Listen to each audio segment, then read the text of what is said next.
Welcome back. सबसे पहले तो आप सभी का हृदय से आभार एवं धन्यवाद मेरी MCQs and tutorial video series को देखने व सराहने के लिए। मेरी कोशिश आगे भी यही रहेगी कि मैं आप सभी के लिए इस तरह की इंपॉर्टेंट एंड एजुकेशनल वीडियोस को और बेहतर तरीके से आपके लिए लाते रहूं, और जहां पर हम सिर्फ स्पेसिफिक एंड रिलेवेंट डिस्कशंस करें, फालतू की बातें करके मैं आपका टाइम वेस्ट ना करूं। आज के सेशन में आप समझ ही गए होंगे, मैं मॉक टेस्ट सीरीज स्टार्ट कर रहा हूं, जिसमें मैंने 4 to 5 sets of practice paper ready किए हैं और हर एक पेपर में 35 क्वेश्चंस हैं जो स्पेसिफिकली मैंने IP class 12 term 1 based on CBSE syllabus 2021-22 के मद्देनजर रेडी किए हैं। इन सारे मॉक टेस्ट प्रैक्टिस पेपर की पीडीएफ और टेस्ट सीरीज का लिंक आपको डिस्क्रिप्शन बॉक्स में मिल जाएगा, या आप मेरी वेबसाइट www.techtipnow.in में जाकर इसे प्राप्त कर सकते हैं।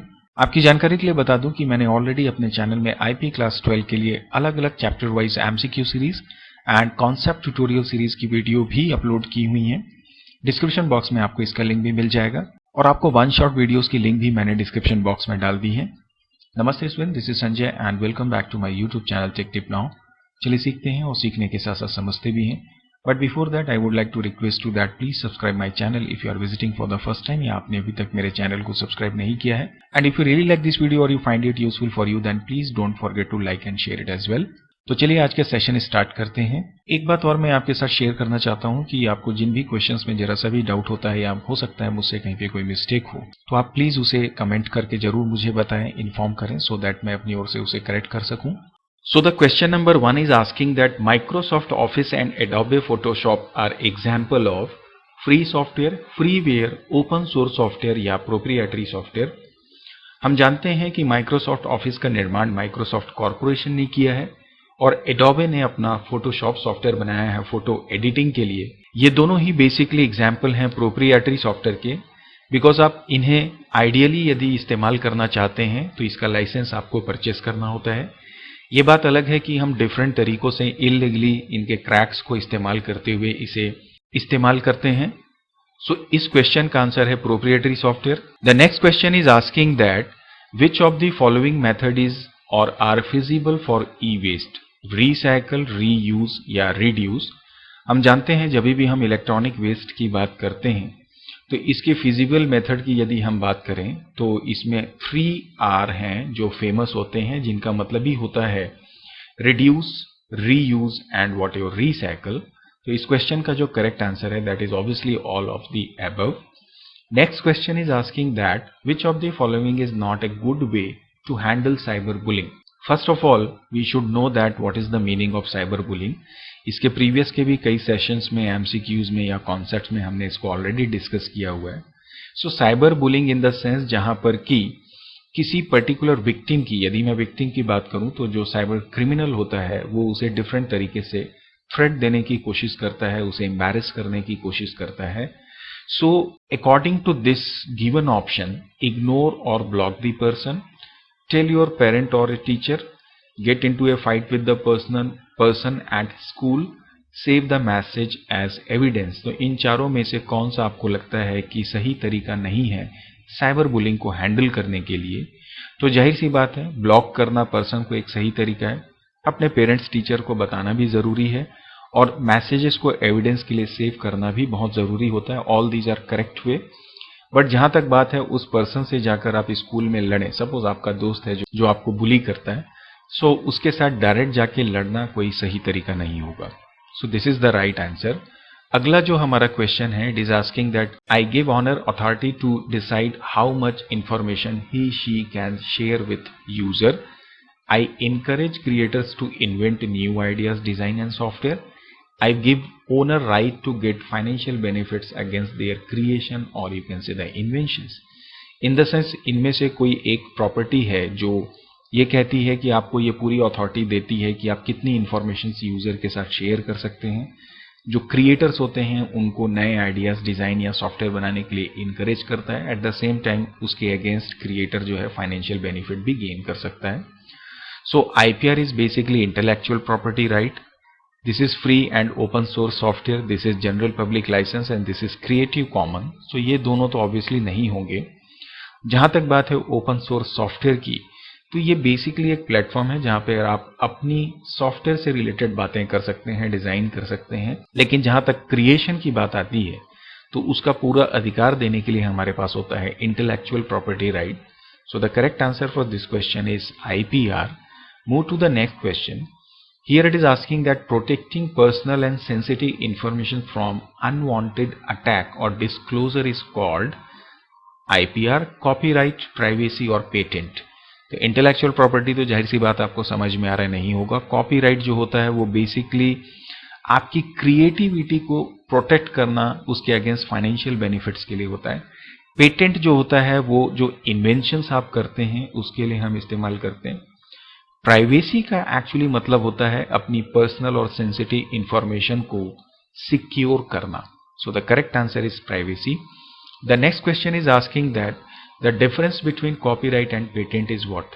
वेल, कॉपीराइट जो है वो बेसिकली क्रिएटिविटी के लिए होता है. पेटेंट जो होता है वो इन्वेंशंस के लिए होता है. इसका जो पहला ऑप्शन है that is copyright generally grant for inventions which is wrong and patent is for creation और you can say for artistic works. तो ये पहला ऑप्शन तो नहीं होगा. Patent is granted automatically and inventor needs to file legally for copyright. That is again wrong because copyright जो होता है that is granted automatically, but patent के लिए आपको लीगल प्रोसेस के थ्रू फाइल करना होता है. देन आपको वो उसकी पूरी तरह से प्रोसेसिंग होती है, एग्जामिनेशन होती है और उसके बाद में वो पेटेंट आपको मिलता है. So that is also wrong. अगला जो ऑप्शन है that copyright encourages creator to invent new design which is absolutely right, literary work and software. और जो पेटेंट होता है it encourages inventors to share their scientific and technological findings. So this is the correct answer because copyright आपको creativity के लिए encourage करता है, promote करता है, मोटिवेट करता है. और जो पेटेंट्स होते हैं वो बेसिकली इन्वेंटर को जो उनकी साइंटिफिक या टेक्नोलॉजिकल फाइंडिंग्स होती हैं उनके लिए आपको इनकरेज करता है. सो ऑप्शन डी तो ऑब्वियसली नहीं होगा यहाँ पे. So the correct answer is C. अगला जो हमारा क्वेश्चन है that is GPL stands for what. So this is actually general public license. So the correct answer is public. Move to the next question. Which of the following you think come under cyber crime. इनमें से कौन सा cyber crime में आता है. Theft of A brand new computer system. तो ये physical है, इसे हम साइबर क्राइम में नहीं रख सकते. Theft of a credit card credential for illegal purchasing. Well, credit card को इलीगली प्राप्त करना ये बेसिकली साइबर क्राइम में आएगा क्योंकि हम यहाँ पे क्रेडेंशियल की बात कर रहे हैं ना कि क्रेडिट कार्ड की. तो ये फिजिकली हमने नहीं चुराया, हमने उसके क्रेडेंशियल्स को ले लिया.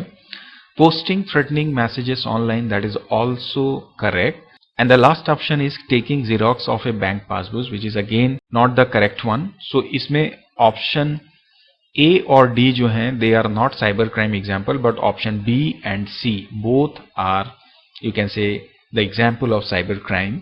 The next question is asking that Jignesh was assigned a project to find information about emerging technologies. To do this, he was asked to use Google Chrome and Docs. I mean Google Docs. What technology is being used by Sunil?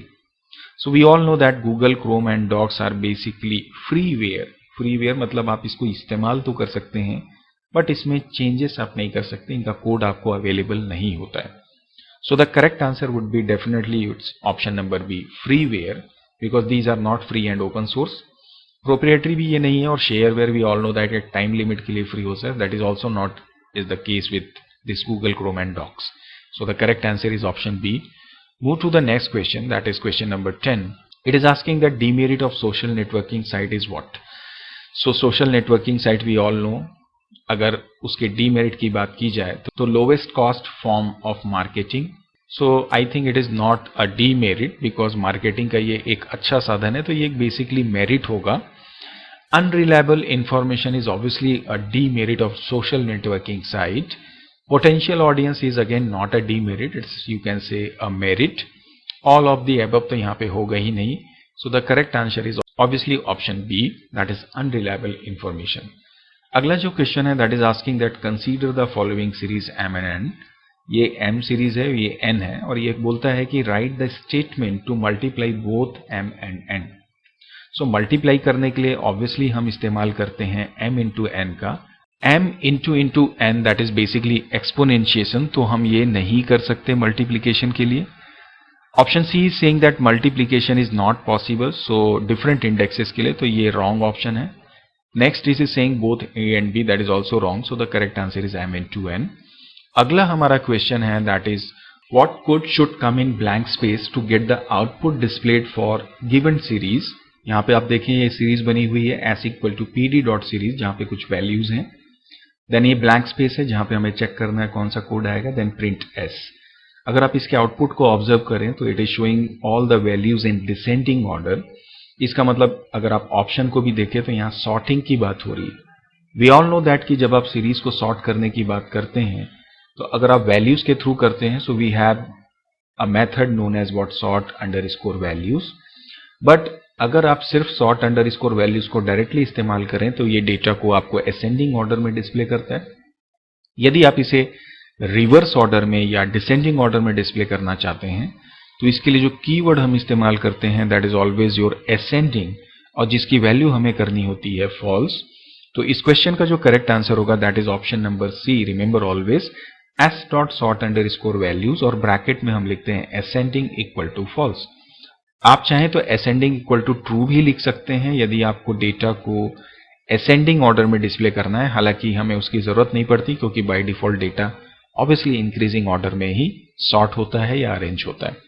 अगले question की ओर बढ़ते हैं that is question number 13.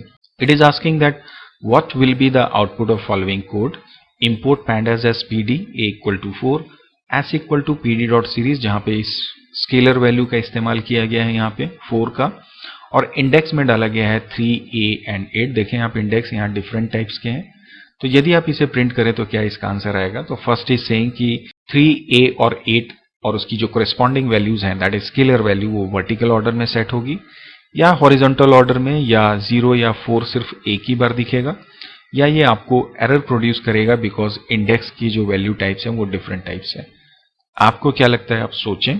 जहां तक इसके correct answer की बात है definitely it will be A, because series जो होता है वो डिफरेंट टाइप ऑफ इंडेक्स को एक साथ सपोर्ट करता है, और जब आप सीरीज बनाते हैं तो वो कुछ इस तरीके से वर्टिकल मैनर में डिस्प्ले होता है. तो ये जो इंडेक्सेस हैं actually it should be index equal to, मैं आपको यहाँ पे क्लियर कर दूं, ये जो टाइपो एरर है इसे आप करेक्ट कर लेंगे. यहाँ पे हमने इक्वल टू का साइन दिया हुआ है.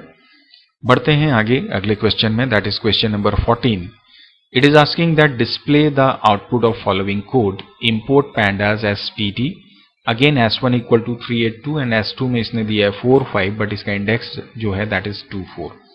तो S1 प्लस S2 जब आप करें तो इसका क्या आउटपुट आएगा. तो पहले हम इसका डायग्राम रेडी करते हैं. सो ऑब्वियसली यदि आप S1 की बात करें तो it should be 0 then 1 then 2, और इसकी जो वैल्यूज होंगी दिस विल बी 3 8 एंड 2, और जो S2 होगा this will B obviously index number 2 index number 4, और इसकी जो वैल्यूज होंगी दैट विल बी 4 एंड 5. ना जब आप इन दोनों को ऐड करेंगे वी ऑल नो दैट कि जो मैचिंग इंडेक्सेस होते हैं केवल उनका ही एडिशन होता है. तो 0 का कोई मैच नहीं है तो ये नैन होगा. 1 का भी कोई मैच नहीं है तो यहाँ पे भी अननोन वैल्यू आएगी. 2 से 2 की मैचिंग हो रही है तो 4 प्लस 2 ये 6 होगा, और चूंकि 4 की भी कोई मैचिंग नहीं है इसलिए इसका भी अननोन वैल्यूज इसमें असाइन हो जाएगी that is NaN. So the correct answer would be definitely option number A. इसके अलावा जितने भी ऑप्शंस हैं वो गलत हैं यहाँ पे. अगले क्वेश्चन की ओर बढ़ते हैं. It is asking that Ratnakar has created following series EXP. This is the series जिसमें की लेबल इंडेक्सिंग है. Now he wants to delete value against C, मतलब जो C एलिमेंट है इस इंडेक्स का इस्तेमाल करते हुए हमें वैल्यूज को डिलीट करना है. Options are exp.delete, exp.drop, remove and clear.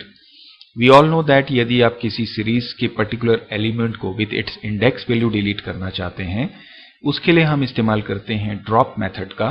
So the correct answer would B exp.drop in bracket C. इसके अलावा बाकी ऑप्शंस जो हैं वो हमारे सीरीज के लिए सुटेबल नहीं होते हैं. हाँ, यहाँ पर एक और हम इस्तेमाल कर सकते हैं method that we know as delete.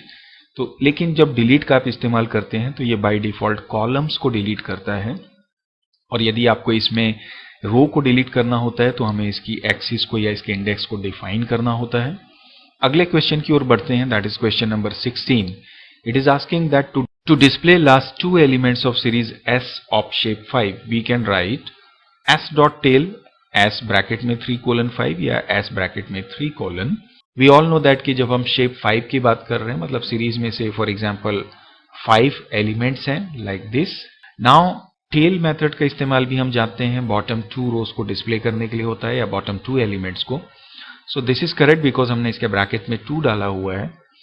3:5 का मतलब ये है बिकॉज इट इज स्लाइसिंग, तो third element that is 0 1 2, this is your third element, then fourth element up to fifth, fifth का मतलब एक जो एक्सक्लूड होगा, तो इन दोनों को ये डिस्प्ले करेगा, that is also correct. S bracket में 3 अगेन 3 से स्टार्ट करके एंड तक डिस्प्ले करो, सो that is also correct, so the correct answer is all. अगले क्वेश्चन की ओर बढ़ते हैं। Here it is asking that consider following series S and display the output of S bracket में 1:3।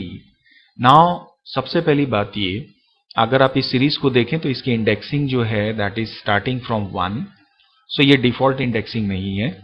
और जब हम सीरीज या किसी भी स्लाइसिंग की बात करते हैं, स्लाइस जो होता है that is always based on positions, not based on index. तो 1:3 का मतलब ये 1 से स्टार्ट नहीं करेगा, यहाँ पे 1 का मतलब है second position, because by default जो है 0 पोजीशन होती है, then first position and so on. So ये फर्स्ट पोजीशन की वैल्यू है दैट इज 50, उसको लेगा, 1 के बाद 2 आएगा, इसका मतलब सेकेंड को डिस्प्ले करेगा, और third means 3, third position that is 35 will be excluded because by the rule and जो वैल्यू होती है वो एक्सक्लूडेड होती है। इसका जो करेक्ट आंसर होगा this will be 2 3 that is 50 and 60, तो correct answer is option A. बढ़ते हैं अगले क्वेश्चन में। It is asking that it is actually assertion reason based. यहाँ पर 2 सीरीज हैं S1 and S2, you can C 0-1 index है, यहाँ पे 0-2 इंडेक्स है, मतलब मैचिंग इंडेक्स भी है और नॉन मैचिंग भी है S1 और S2 में। हमें डिस्प्ले करना है S1 प्लस S2 जो ये बोलता है कि ये इसका आउटपुट है। तो बिल्कुल सही है, क्योंकि 0 से 0 मैचिंग इंडेक्स है तो ये 16 होगा, नॉन मैचिंग के लिए अननोन वैल्यूज को डाल देगा। तो इसका जो रीजन दिया हुआ है that is saying arithmetic operation is performed on series object regardless of their type and index, जो कि बिल्कुल ही गलत है, क्योंकि सीरीज का जो अरिथमेटिक ऑपरेशन होता है मल्टीपल सीरीज ऑब्जेक्ट में वो डिपेंड करता है मैचिंग इंडेक्स के ऊपर में। So the answer would be option number B, A is true but R is false. बढ़ते हैं अगले क्वेश्चन में। It is asking that command use to represent all elements of S as numpy array.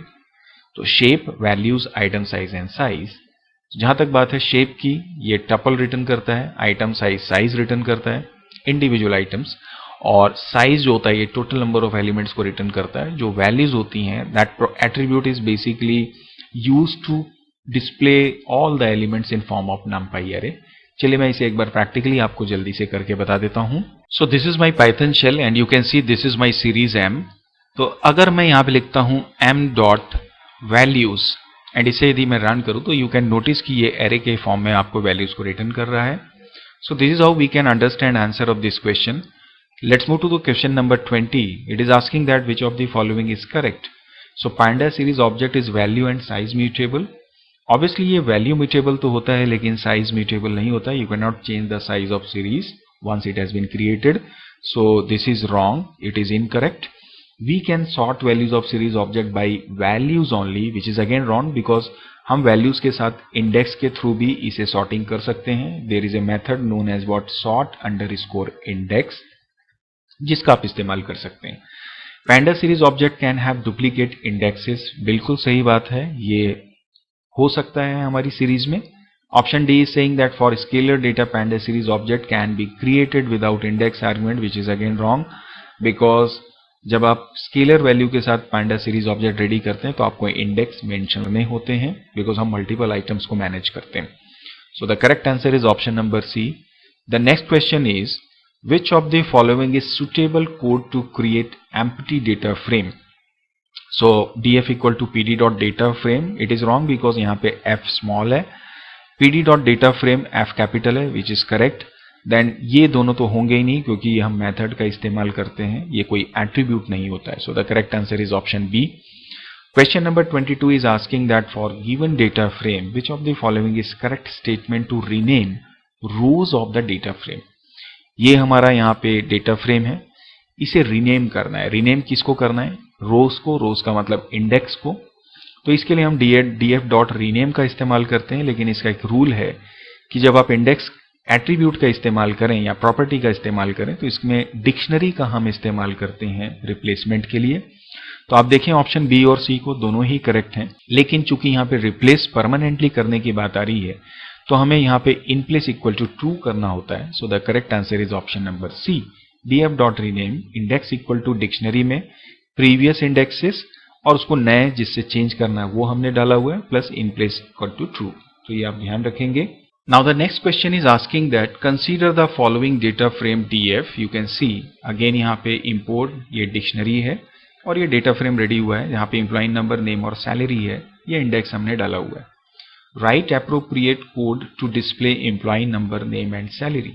तो यदि आप इस data frame को draw करेंगे so this will be like employ number, employ name and salary, and index जो होगा that is B 100, 200 and 300 and then values.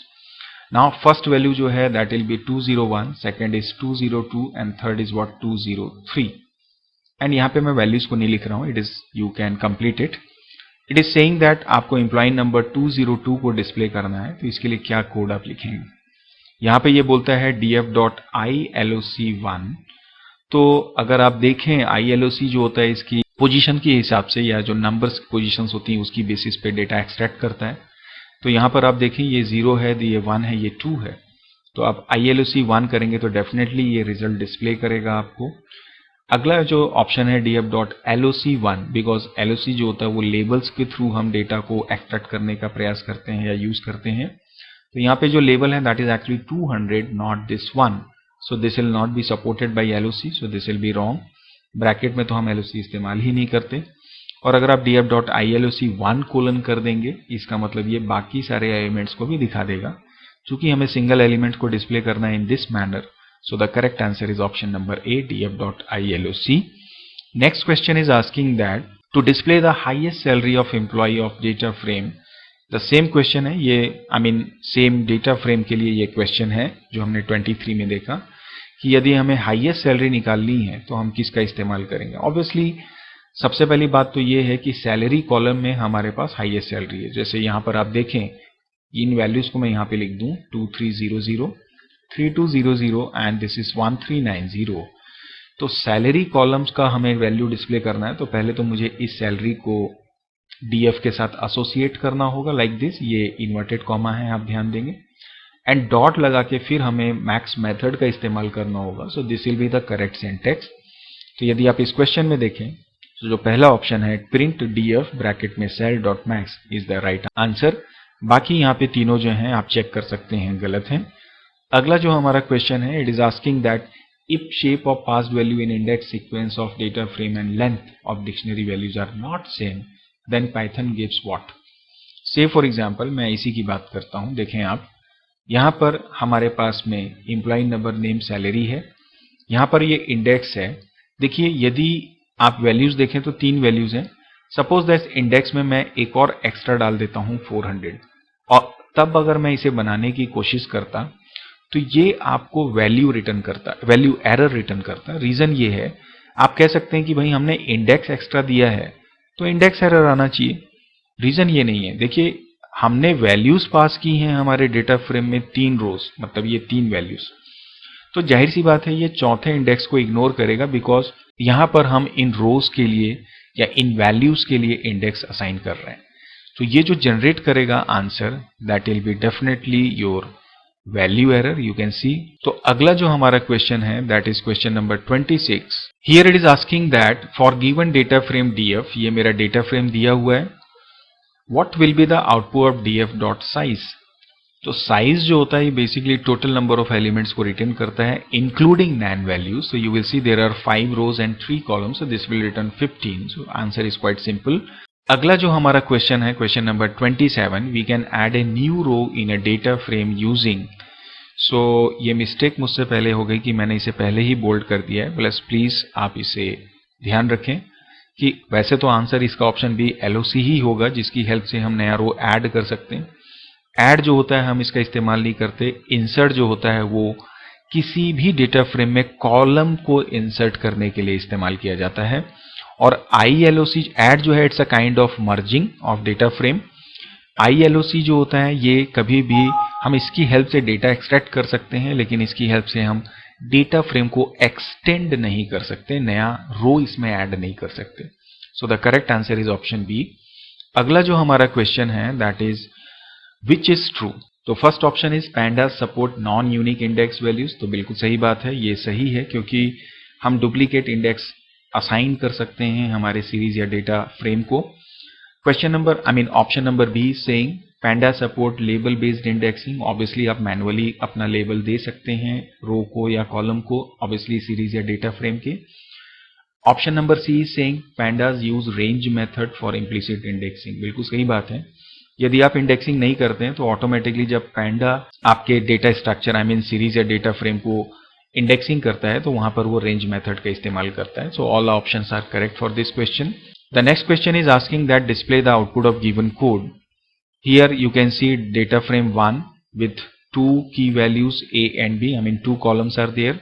So what I do, I write like A, B, then this is your 10, 20 and this is what your 30 and 40.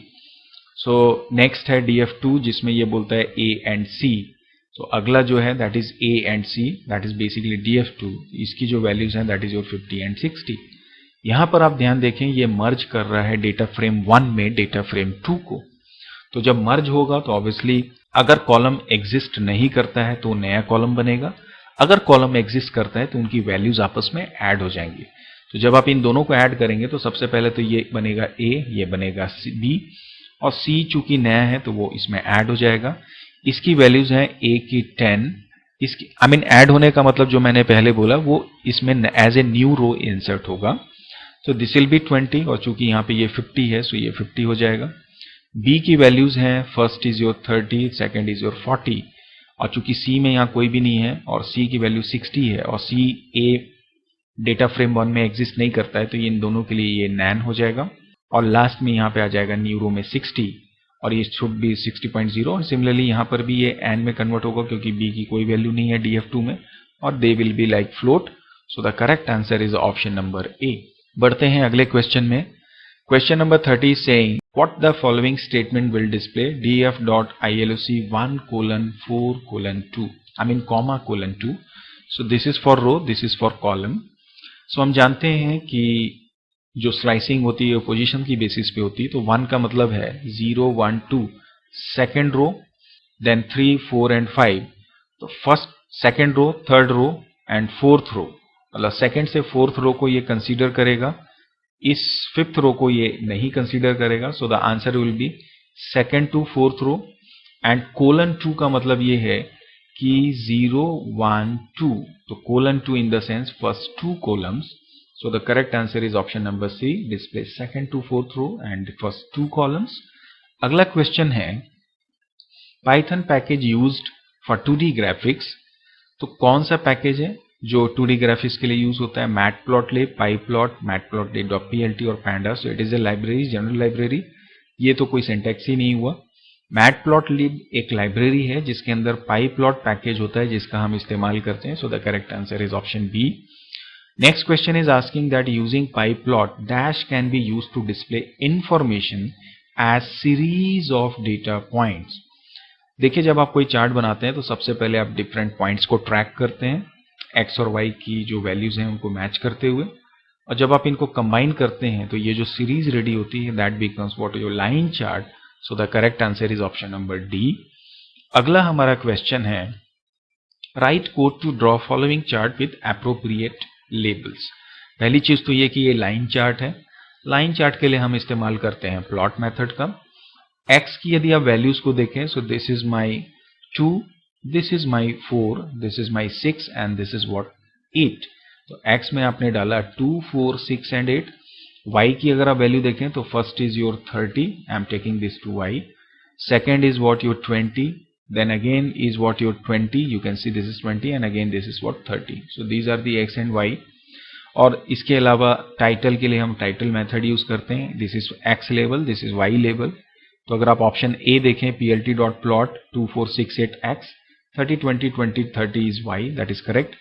plt.title is also correct, plt.x label is also correct, y label is also correct and plt.show. So the option is absolutely right.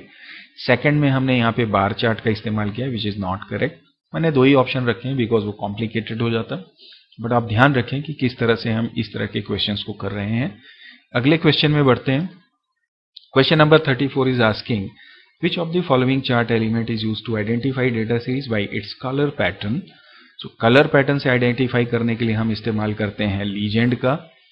अगला question है which of the following is correct syntax for displaying title on the chart. So अभी हमने देखा है इस question में, देखिए आपने टाइटल का इस्तेमाल किया है plt.title और उसके ब्रैकेट के अंदर एज एन आर्ग्यूमेंट हमने स्ट्रिंग पास किया। सो the correct answer is option number D, plt.title bracket में उसका string. So this is how overall we can understand answer of all these questions, and as I said, इस practice paper को आप मेरी website से प्राप्त कर सकते हैं www.techtipnow.in से। आप फ्रीली ले सकते हैं, डाउनलोड भी कर सकते हैं, और एज ए मॉक टेस्ट मैंने इसकी टेस्ट सीरीज भी बनाई हुई है।